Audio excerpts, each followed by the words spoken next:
Bonjour mes frères et sœurs dans le Seigneur. Bonjour, bonjour. Shalom. Assalamu alaikum. Tous ceux qui prêtent l'intention ce matin pour me recevoir de la part de notre Seigneur encore. Je vous salue tous dans le nom puissant de notre Seigneur Jésus-Christ.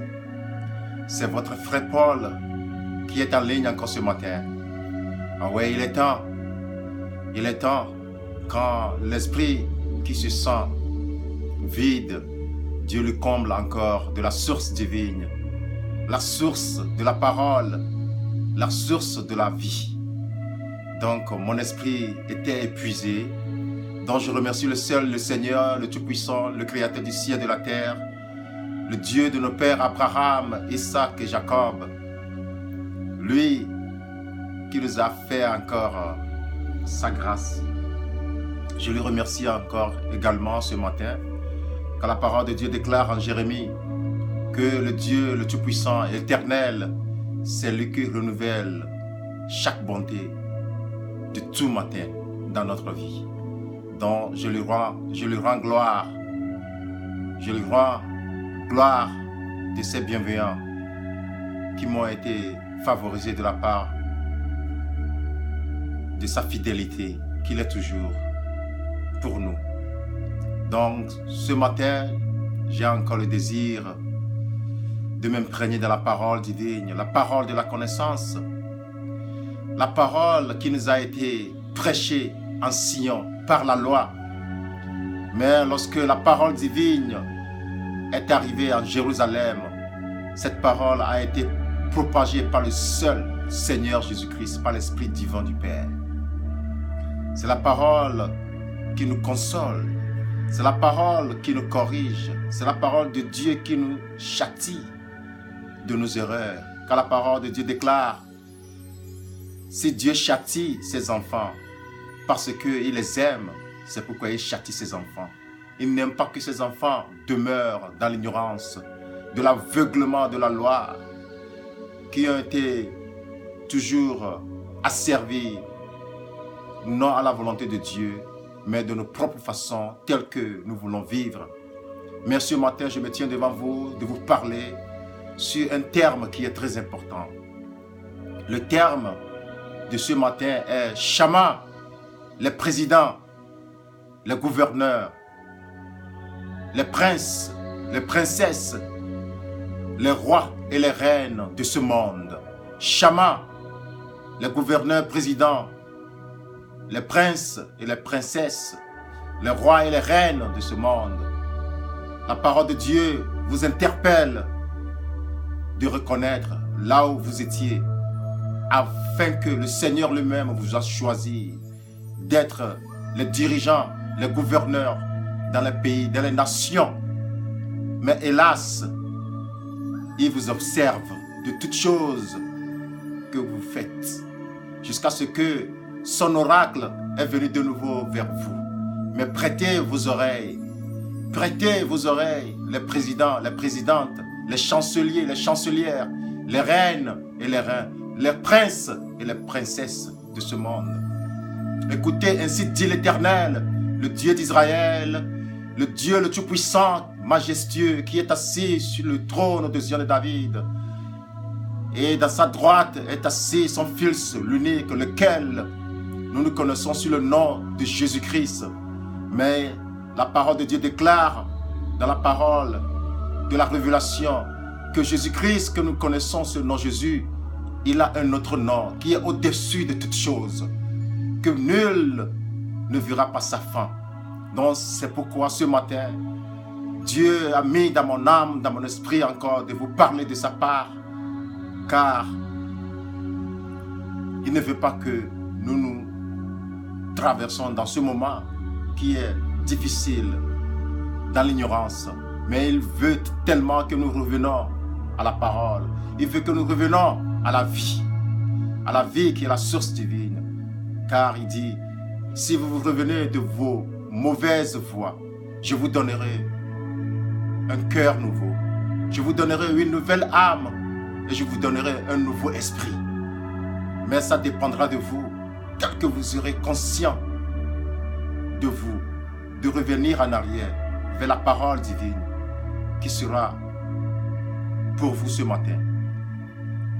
Mes frères et sœurs, ce matin, j'aimerais qu'on parcourt dans le livre de Daniel, chapitre 4. Si vous pouvez lire tout le verset, chapitre 4, jusqu'à la fin, 38. Mais je vais passer dans quelques versets pour vous démontrer la grandeur de Dieu. Dans le premier chapitre, qu'est-ce que la parole de Dieu dit? La parole de Dieu interpelle pour son serviteur qui lui-même, il lui a suscité. Il lui a suscité. Dieu suscite. Il a suscité son roi, le roi Nebuchadnezzar, le roi de la Babylone, le roi Nebuchadnezzar.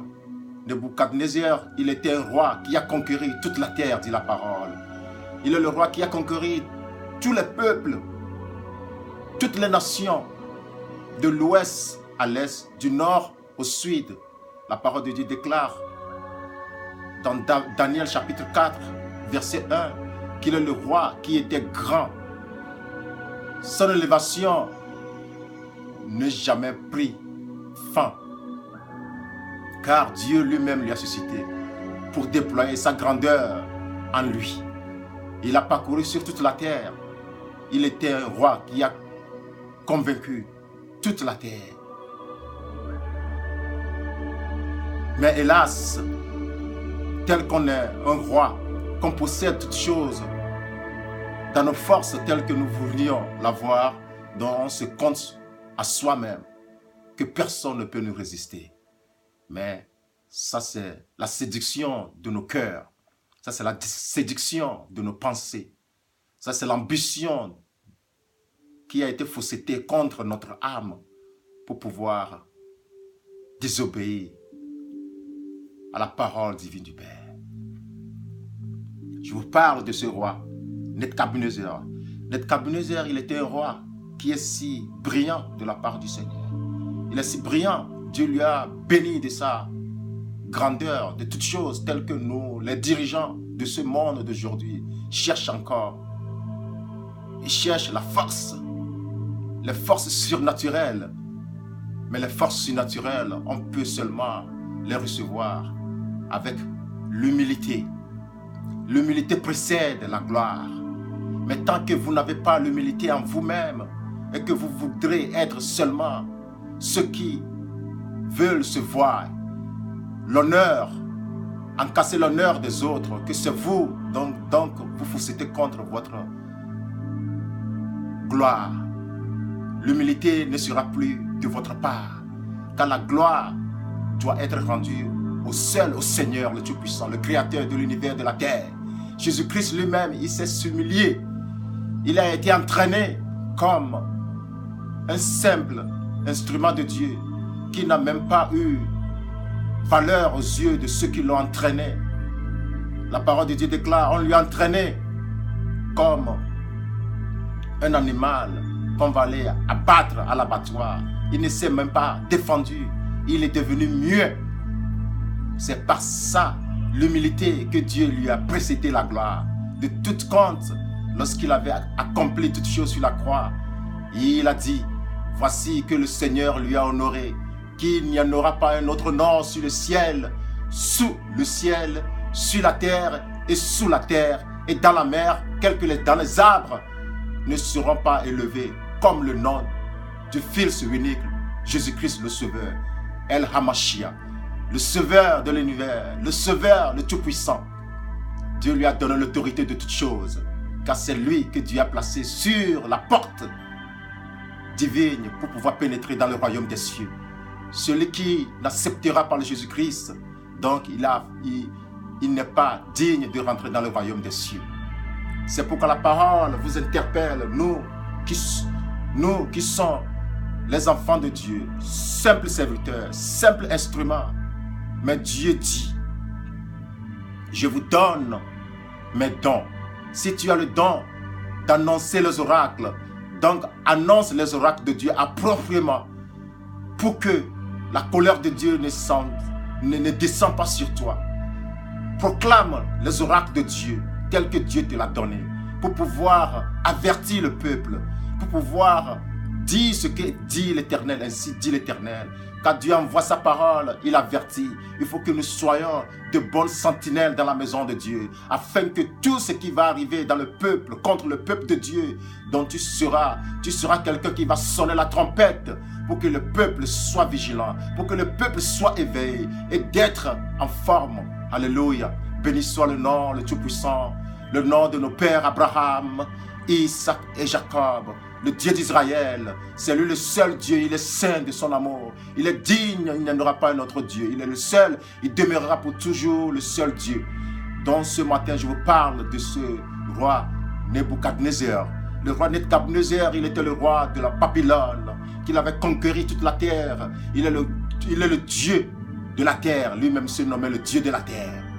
Mais lorsqu'il avait eu une vision de la part du Seigneur, un songe de la part du Seigneur, lorsqu'il avait eu ce songe, oh, il voyait que ce songe est un arbre, est un grand arbre qui a été élevé vers les cieux. Ce grand arbre, il a été élevé très haut, que personne ne peut voir sa fin.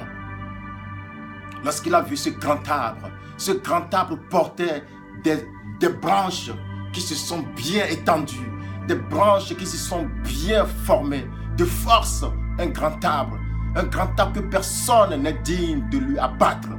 Lorsqu'il a vu ces choses, il voyait les branches de ce grand arbre, que les branches sont bien portantes et les fruits de ce grand arbre sont innombrables. Ces fruits sont juteux, ces fruits sont bien portants, ces fruits possèdent de la vie. Et sur les branches de cet arbre, oh, font les oiseaux de leur demeure, dit la parole. Les oiseaux s'envolent à la profondeur, s'envolent dans les nuées, déposer leurs ailes sur les branches et font de leur maison. Ils construisent de la nid pour les enfants, dit la parole. Et ils voyaient que non, ce grand arbre vit dans la vie, plénitude. Il vit dans la vie complète que Dieu lui a donnée. Et lorsqu'il avait eu ce songe, il n'a pas la connaissance, car la parole de Dieu, il n'est pas bon que nous demeurons dans l'ignorance. Celui qui ne connaît pas la parole de Dieu demeure toujours dans l'ignorance. Lorsqu'il avait obtenu ce songe de la part du Seigneur, il n'arrive pas à comprendre ce songe, donc il s'est précipité pour aller appeler ces magiciens, dit la parole. Il était sorti dans son lit et allait précipiter dans le palais pour appeler ces magiciens. Les sages de la Babylone, les astrologues, ceux qui étaient, les magiciens qui connaissent toutes choses, qu'ils peuvent même interpréter les songes. Mais ce songe, ils n'arrivaient pas à interpréter. Et la parole de Dieu disait, ils ont fait l'appel à l'homme de Dieu, le Fils de l'homme qui est sanctifié par l'Esprit divin de Dieu. Alléluia. Son nom est Daniel. Lorsque Daniel est venu, le roi lui a proposé son rêve, de lui expliquer. Lorsqu'il était là, le roi lui disait, oui Daniel, je sais que tu es digne de Dieu. Tu es digne de Dieu. Daniel a été surnommé. On lui a nommé, il n'est plus Daniel devant le cour du roi Babylone. On lui a nommé un homme qui est si étrange. Lui-même, il ne se comprendrait plus pourquoi ce nom. Mais c'est Dieu qui a voulu qu'on puisse le nommer comme ça, pour élever le nom de Dieu, que celui qui est venu dans la maison de Dieu en Israël, en la captivité de la Babylone, que Dieu lui a révélé des songes que personne n'est capable d'interpréter ce songe. Mais il lui a nommé Daniel. Tu ne seras plus appelé Daniel. Ton nom serait dorénavant